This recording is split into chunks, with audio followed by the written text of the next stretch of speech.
akoma nuk e marr asnjë informat për rrjedhën e asaj se çfarë duhet të bëjë Ministria t'i alokoj parët te komuna të na.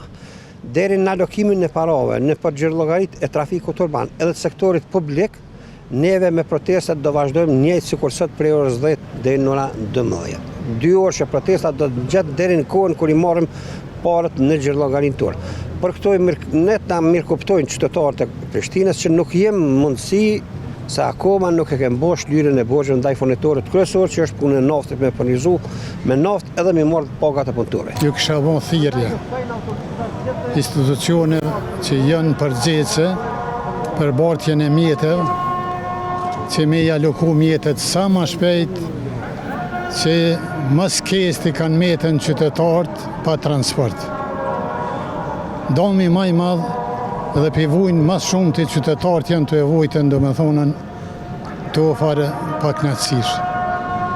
Kështu që sa më shpejt me qitë mjetet, transporti fillon më shpejt. Kështu që namen gjithë udhëtarëve, namen gjithë qytetarëve, ju kisha bën thirrje që ne të shpejtojnë procedurat, se kur është interesi i përgjithshëm i qytetarëve, i kombit, do të me qenë unik, do të me qenë bashkum. Pa qenë bashkum, pa qenë unik, nuk më necën për para.